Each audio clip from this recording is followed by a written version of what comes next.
Yeah, it's been kind of a whirlwind of everything, from not having, an office, a computer, assistants, no one officially on campus, to actually have a practice with. Um, it was odd, last year. You're in this because you want to be on the field with the guys. But right from day one of having multiple kids on each day for visits, and trying to, show them what is available to them, academically and athletically at NJIT, has kind of been the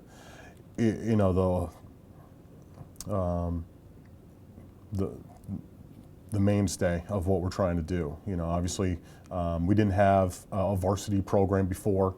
We're in that unique situation of building, something from the ground up, in a really short period of time compared to some of the other startups, which, will probably hurt us a little bit initially with not having as many guys, or recruited guys, but I think will help us in the end as far as having the NJIT name out there playing games.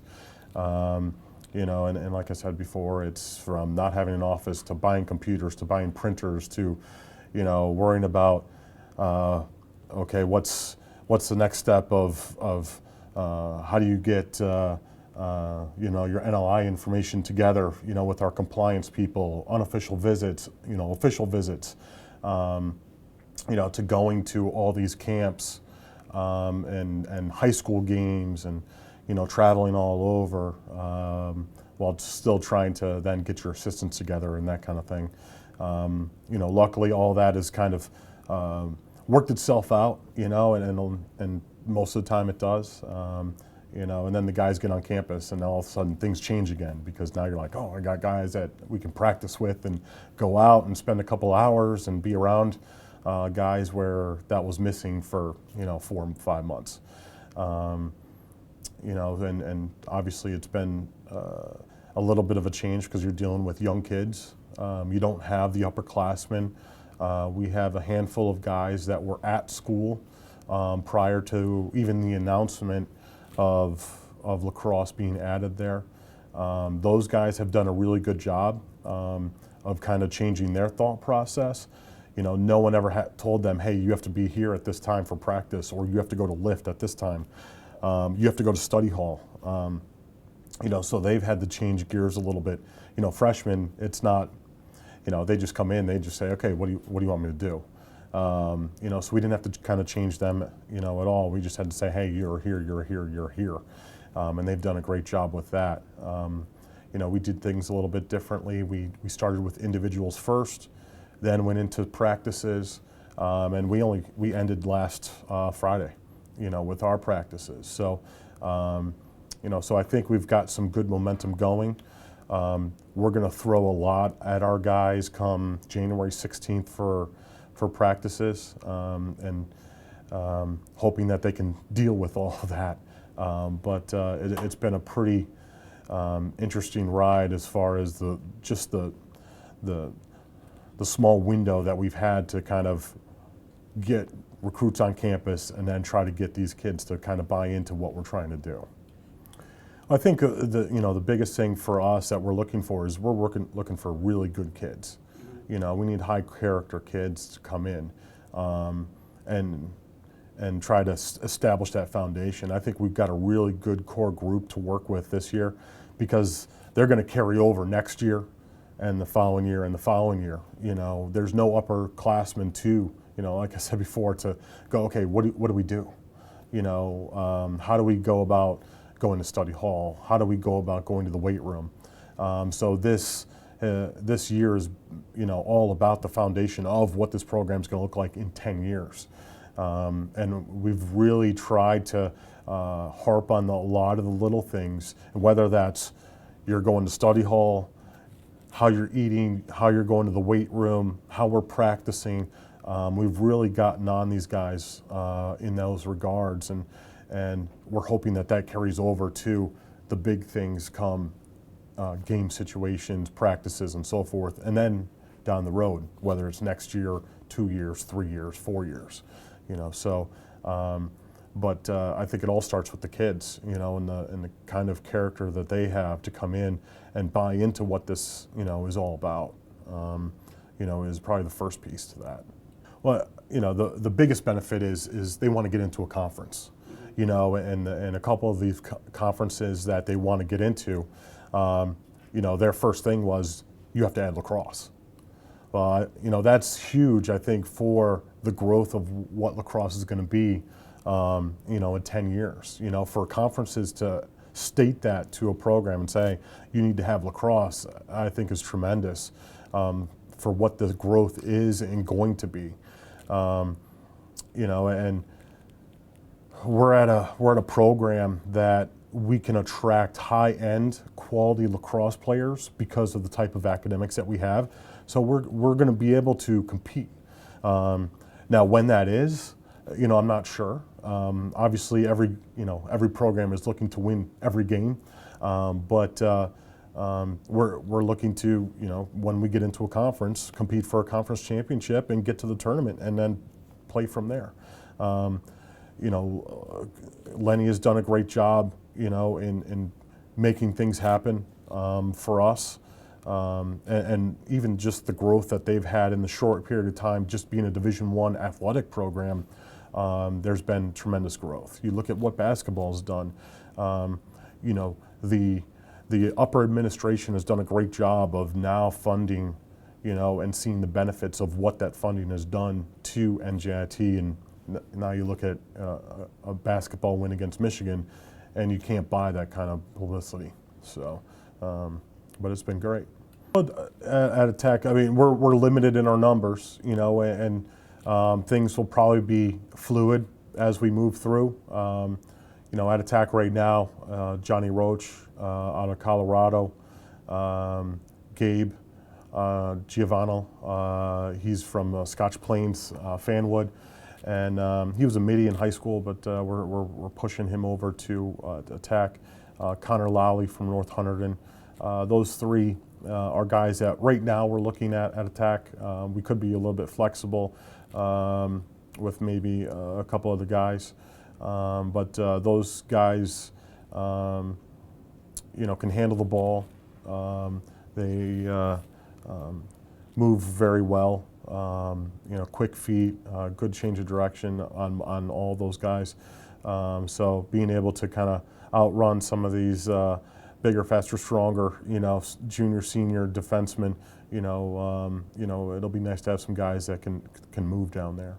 Midfield-wise, I think we have probably, somewhere between, 6 to 8 guys that we're going to probably play on a fairly consistent basis. Chase Worley, he was voted captain last week by the guys. He's down from Virginia. Liam Dursak, he's a Ridge kid, played D midi for them when they won the state championship.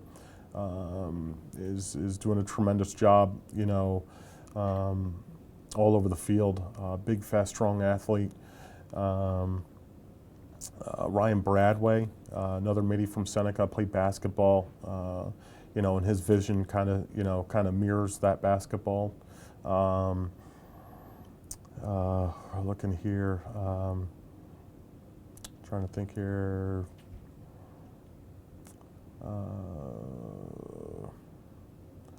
Sheldon Piggott, he's actually a guy who was on campus.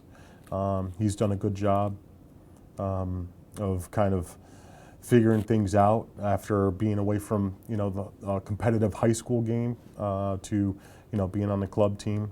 A good athlete that can run up and down the field. Jake Smokoff from Jersey. He's kind of a similar type kid as Liam. Football player, good strong athlete, that can play both ways.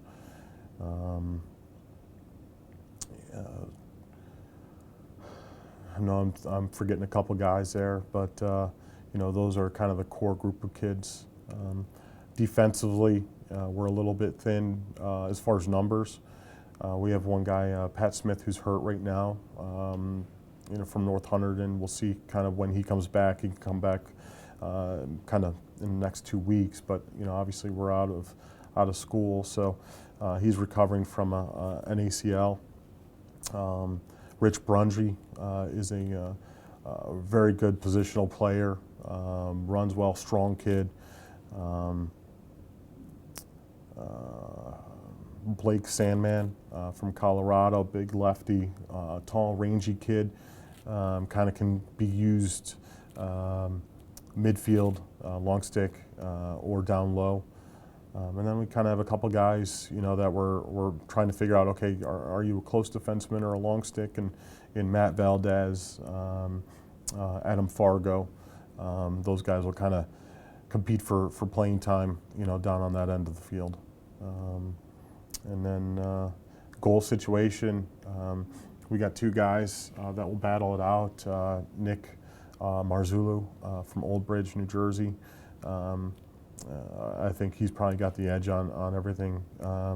But our second string guy has done a great job. He was a sophomore on campus. He was there prior to, and he's taken to the coaching part of it and is improved by leaps and bounds. So and that's Josh Solomon. But I think Nick is probably the leader in that group right there. Yeah, I think recruiting wise.